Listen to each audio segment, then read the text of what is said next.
Hi, it's Harry on August 26th with the Rant. Now, this is a very important time, as I've been hinting recently.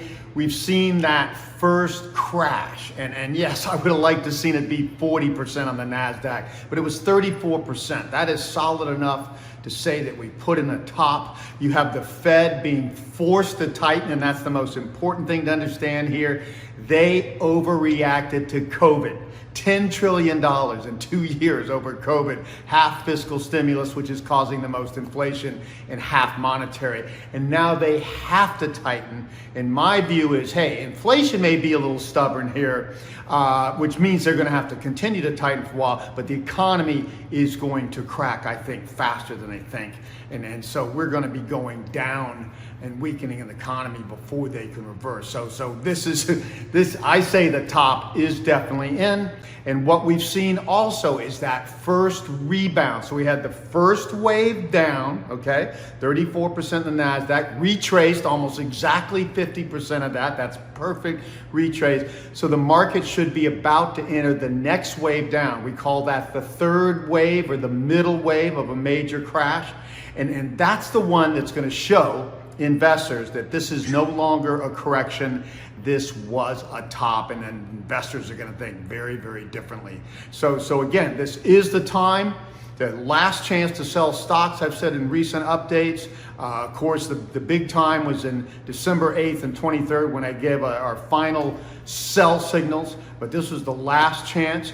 People are sitting defensively and good in ZROZ, Z-R-O-Z, the 25-year Treasury bonds, or TLT 20-year, or of course, if you just outright own 30-year Treasury bonds, that's the very best. Stick with those. Don't worry that the markets have pulled back, okay? So TLT bottomed at 108. I think that's a very solid bottom. I do not expect to retest that or break that. It went up to 120, came back to 111. Now it's at about 112. This is still a good place to add, by the way. Certainly not a place to panic and sell, okay? The target, remember, in the next year and a half is 196 from 112, okay? That was 81% return from 108, and it's 75% or something from here. So this is the greatest play in bonds I think you'll see in your lifetime. So again, that is still the place to be.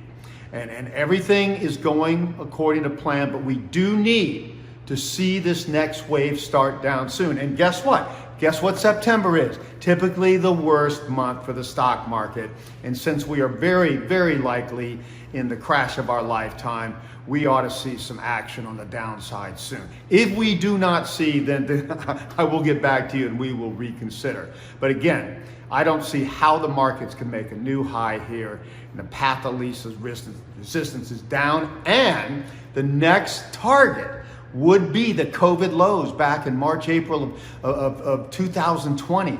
And that means the markets are going to be down 55 to 58% if we go there. So people will already be in major losses, and that will still be seeing one more wave down as low as 86% on the S&P and 92% on the NASDAQ into late 2023. Now again, those are my best targets, late 2023 for the bottom of this major crash.